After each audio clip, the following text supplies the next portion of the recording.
नमस्कार समस्त को संस्कृत विभाग को स्वागत जनाऊँ। एठारे आम आज कारक विभक्ति विषय रे अध्ययन करिबा। कारक कौन आ विभक्ति कौन, यह केते प्रकार किभଳି भाବରେ ଆମର दैनंदिन କାର୍ଯ୍ୟରେ ଆସିଥାଏ। कारकर प्रकार भेद आ विभक्ति रे मध्य कारक 6 प्रकार, विभक्ति होची 7 प्रकार। 6 प्रकार कारक कौन कौन, यह केउ कारक केउ विभक्ति सहित संपृक्त होता है ता विषय आज आम जानिबा। देखंतु कारक एठारे 6 प्रकार, विभक्ति 7 प्रकार। कर्ता कारक आमर प्रथम विभक्ति सहित संपृक्त होता है। कर्म कारक द्वितीय विभक्ति,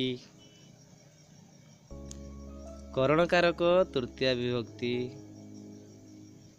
चतुर्थी रे संप्रदान कारक, पंचमी रे अपादान कारक होचे आमर अधिकरण कारक, षष्ठी एक संबंध पद,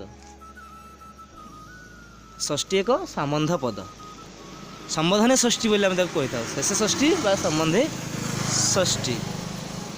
कारक विभक्ति कौन, कारक कौन विभक्ति कौन, कारक हूँ वाक्य थिबा क्रियापद सहित जो पद साक्षात संबंध थाए ताकू कारक कहुए। विभक्ति यह कारक संबंध को अर्थात परिमाण सह मध्य जड़ित। कारक कौन जानिबा, कारक हम क्या कहे जानिबा।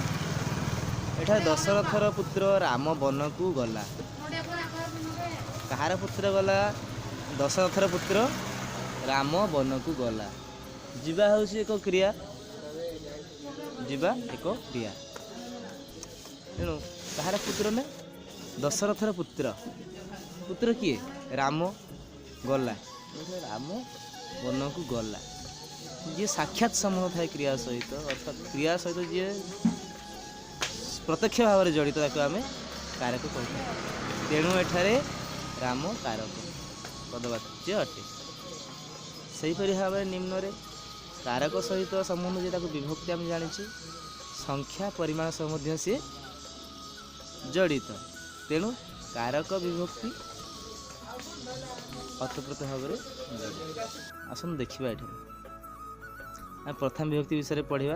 कर्ता कारक प्रथम विभक्तिर 4टी सूत्र रही। कर्ता कारक प्रथम विभक्ति, वाक्य रे जीए क्रिया संपादन करे बा कार्य निर्वाह करे ताकू कर्ता कारक कहा जाए। एठारे राम विद्यालय को जाउची, अर्थात राम विद्यालय गच्छति, किए जाउची राम जाउची कौठी विद्यालय को। विद्यालय आमर कर्म छाड़ दियो, राम एठारे कर्ता। स्वतंत्र कर्ता किए, सही राम जी स्वतंत्र भाव में कार्यटी करिथाए। एठा देखिए आम पिता पुत्रम वेदम पाठयति, पिता पुत्र को वेद अध्ययन कराउछि। एठारे पिता होउछि आमर प्रयोजन अर्थरे प्रथमा, आ पुत्र प्रयोजन अर्थरे द्वितीय विभक्ति रहिछि। कला द्वितीय सूत्र देखिबा। प्रातिपदिक लिंग परिमाण वचन मात्रे प्रथमा। प्रातिपदिक कौन, जे प्रत्यक्ष भाव में लिंग परिमाण वचन आदि को बुझाए ताको हम प्रातिपदिक बोली कहि। लिंग अर्थ प्रथमा, जो वाक्य रे लिंग अर्थक शब्द रहिले से लिंग अर्थ को प्रथम विभक्ति बोली हम कहिबा। सेपरि परिमाण मात्रे प्रथमा, जदि एक परिमाण अर्थ को बुझाए ताको प्रथम विभक्ति बोली कहवा। सेहीपरि वचन मात्रे प्रथम, यदि कौन एक वचन अर्थ एक हो, 2 हो, 3 ताको वचन मात्रे प्रथम बोली आम कहवा। 3 हूँ संबंध नहीं प्रथमा, संबोधन अर्थ को प्रथम विभक्ति होता है। एठार आम देखा हे राम एठा को आस, अर्थात राम अत्र आगछ, अत्र आगछ। एठारे हे राम जगह प्रथम विभक्ति होइछि। सेहीपरि भाव में 4 नंबर आम देखा निपात जोगी प्रथमा। निपात कहले आमर अजय कि अव्यय जोगी, अव्यय जोगरे प्रथमा। इति, नाम, एव, अपि, यही 4टी अव्यय जोगरे आम प्रथम विभक्ति होता है। यही 4टी अव्यय जोगरे प्रथम विभक्ति होता है। इति राम इति बालक आसीत, नाम जोगरे मध्य सेहीपरि हो पारिबो। एव जोगरे सेहीपरि हो पारिबो।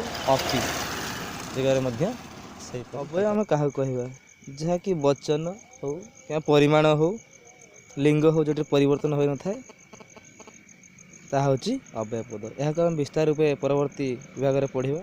ग्रामर द्वितीय भाग में आम द्वितीय विभक्ति विषय पढ़ा ता छड़ा नेट बीएड आसुवा विभिन्न प्रकार क्वेश्चन माध्यम किपर डिस्कसन करवा ताहा पई कमेंट करंतु। धन्यवाद।